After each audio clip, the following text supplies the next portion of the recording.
नमस्कार साथियों, मैं SP Malwa aspire to inspire आप सभी महत्वाकांक्षी लोगों का मेरे इस यूट्यूब चैनल की नई वीडियो पर तहे दिल से हार्दिक हार्दिक स्वागत करता हूँ। दोस्तों, इंसान को कभी भी अपनी तकलीफ दूसरों को नहीं बतानी चाहिए।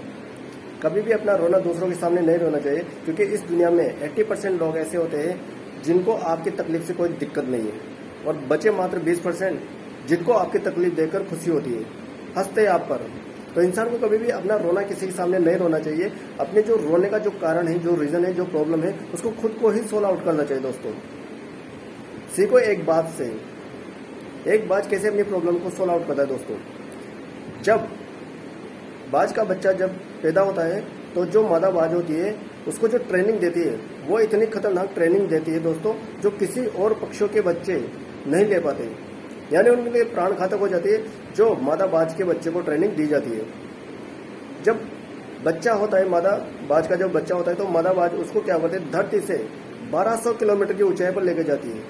1200 किलोमीटर की ऊंचाई पर ले जाने के बाद उस बच्चे को अपने पंजों से छोड़ती है।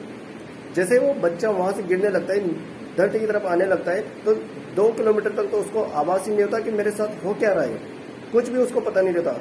फिर जैसे वो 7 किलोमीटर की दूरी तय करता है तो उस जो अपने जो पंख होते हैं, कंजाइन जो पंख होते हैं, यानी कि वो जो पंख उसके झगड़े होते हैं, उनको खोलता है, फटफटाता है, लेकिन फिर भी वो पंख इतने मजबूत नहीं होते कि वो उड़ सके।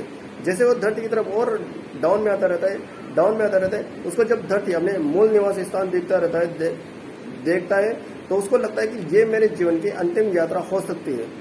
जैसे वो धरती के पास आने लगता है तो फिर वो मादा बाज जो उसके ऊपर उड़ी हुई रहती है वो वापस से उसको पंजों में पकड़ते और वापस उसी दूरी पे ले जाती है जहां से पहले उसको छोड़ा था। यानी कि ये प्रोसेस निरंतर चलती रहती है, और ये प्रोसेस जब तक चलती रहती है जब तक वो माज का बच्चा उड़ना नहीं सीख जाता। इतनी टफ एंड टाइट ट्रेनिंग दी जाती है मादा बाज के बच्चे को, क्योंकि जो बाज होता है वो पक्षियों का राजा ऐसे नहीं बनता, उसकी ट्रेनिंग इतनी खतरनाक होती है। जिस उम्र में दूसरे पक्षियों के बच्चे चहचहाना सीखते हैं, उस टाइम पे मादा बाज के बच्चे को एक ऐसी ट्रेनिंग दी जाती है जो उसके लिए एक जानलेवा ट्रेनिंग हो सकती है। टफ एंड टाइम ट्रेनिंग, यानी कि कमांडो की तरह उसको ट्रेनिंग दी जाती है। तो ये होता है। फिर भी जो बाज होता है उसकी जो ट्रेनिंग होती है वो यहीं तक नहीं रहती, उसकी जो जिंदगी की जो तपस्या होती है वो यहीं पे खत्म नहीं होती। बाज की उम्र 70 साल होती है, लेकिन जैसे वो अपने जीवन में 40 साल क्रॉस कर लेता है या 40 साल की उम्र पर आता है तो उसकी ऐसी कंडीशन हो जाती है, उसके पास मात्र 2 ही विकल्प रहते हैं, या तो वो सुसाइड कर ले या फिर अपने शरीर को पीड़ा दे करके एक नया जीवन जी ले। 2 विकल्प होते हैं, इंसान के भी 2 ही विकल्प आते हैं लाइफ में। इंसान ऐसी कंडीशन में आ जाता है, या तो वो सुसाइड कर लेता है या फिर अपनी तकलीफ पीड़ा खुद सॉल्व आउट करके नया जीवन यापन करना स्टार्ट कर देता है, नए जीवन का आरंभ करता है। तो जो बाज होता है उसके 40 उम्र में ऐसी कंडीशन आ जाती है जो उसकी जो चोंच होती है वो चोंच बिल्कुल घूम जाती है, जिससे उसको जो शिकार होता है उसको खाने में दिक्कत आती है। जो उसके जो पंजे होते हैं जिससे शिकार को जकड़ता है, पकड़ता है, उससे वो पंजे उसके घूम जाते हैं, नाखून उसके घूम जाते हैं। जो उसके जो पंख होते हैं जिससे वो उड़ान भरता है, वो पंख इतने भारी हो जाते हैं, इतने बड़े हो जाते हैं कि उस छाती से चिपक जाते हैं और उसको उड़ने में समस्या आती है। तो वो बाज उस टाइम पे क्या करता है, सबसे ऊंची चोटी पर, अपने स्थान की सबसे ऊंची चोटी पर ऐसे स्थान पे जाकर बैठ जाता है जहां पर कोई नहीं आए, जहां पर कोई नहीं आए। तो वो सबसे ऊंची चोटी पर जाकर बैठता है और वहां पर अपनी चोंच को पत्थर पे मार मार कर तोड़ता है, उसको लहू लुहान हो जाता है, लेकिन फिर भी अपनी चोंच को तोड़ देता है। फिर उसके जो नाखून होते जो घूमे हुए रहते हैं, उन नाखूनों को पत्थर पर रगड़ कर तोड़ देता है।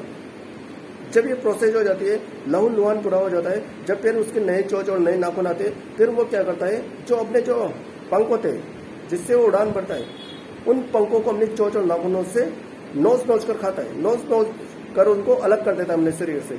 फिर वो 6 महीने बाद वापस उसके पंख आते हैं, यानी उसका एक नया जीवन आरंभ हो जाता है। 2 विकल्प थे उस बाज के पास में, या तो सुसाइड कर लेता है या अपने शरीर को पीड़ा दे करके अपना नया जीवन प्रारंभ कर देता। जैसे वो नए पंख आते फिर वो बाज उसी प्रोसेस में चल जाता है, वही शिकार को पकड़कर, उसके पंजों में कोई दिक्कत नहीं आती, पंजों से आराम से शिकार को पकड़ता है, चोंच से खाता है और पंखों से आसानी से उड़ता है। यानी कि इतनी तकलीफ से सताए बाज जब जाकर उसके नए जीवन का आरंभ होता है। कहते हैं ना, एक हिंदी में कहावत है, बाज के बच्चे मुंडेर पे नहीं उड़ा करते। बाज के बच्चे मुंडेरों पर नहीं उड़ा करते, वो इसका ये कारण है दोस्तों कि बाज इतना खतरनाक ट्रेनिंग उसको दी जाती है, टफ एंड टाइमिंग जो एक कमांडो को दी जाती है, जो किसी पक्षी के बच्चों को नहीं दी जाती, किसी पक्षी के बच्चों को नहीं दी जाती। इतनी तपस्या, इतनी खतरनाक तपस्या होती है बाज के जीवन में। तो इस कहानी का उद्देश्य, ये जो बाज की जो ट्रेनिंग है, इस ट्रेनिंग का उद्देश्य क्या था दोस्तों? इस ट्रेनिंग से ये सीखा अपन ने कि इंसान को अपना रोना किसी के सामने नहीं रोना चाहिए। 80% लोग को कोई दिक्कत नहीं है आपकी समस्या से, कि आप किस समस्या के कारण रो रहे हो, तो 80% लोगों को कोई मतलब नहीं है। बचे 20% वो लोग ऐसे होते हैं जो आपकी प्रॉब्लम को देखकर हंसते हैं, आपकी प्रॉब्लम को देखकर वो खुश होते हैं। तो ये होते हैं दोस्तों कि अपना रोना किसी के सामने मत रो, अपनी समस्या किसी को मत बनाओ, खुद की समस्या का सॉल्व आउट खुद करो, खुद की प्रॉब्लम को खुद सॉल्व करो, क्योंकि कोई नहीं आएगा आपके आंसू पोंछने वाला, कोई नहीं है जो आपके आंसू पोंछ सकता है। तो खुद की समस्या से खुद लड़ना सीखो उस बात से, पक्षियों के राजा से। ऐसे पक्षियों का राजा नहीं हो जाता, उसको बताया जाता है, जब उसको ट्रेनिंग दी जाती है उसको बताया जाता है कि तेरा जीवन किस लिए हुआ है, तेरा जन्म जो हुआ है ना वो किस लिए हुआ है, तेरे जन्म का उद्देश्य क्या था, किस धर्म का तो है, कितनी ऊंचाई तक तू उड़ सकता है, तेरी कितनी काबिलियत है इस धरती पर उड़ने की, कितनी काबिलियत है तो इतनी ऊंचाई पर तू उड़ सकता है, इतनी काबिलियत होती है बाद में। तो इंसान को भी उसी काबिलियत को पहचानना पड़ता है, अपनी क्षमताओं को पहचानो, जिस तरह बाद में अपनी क्षमता को पहचाना। किसने बताई? उसके घर वालों ने बताई, वो खुद सीखा कि मेरे में कितनी क्षमता है, मेरे में कितनी ताकत है।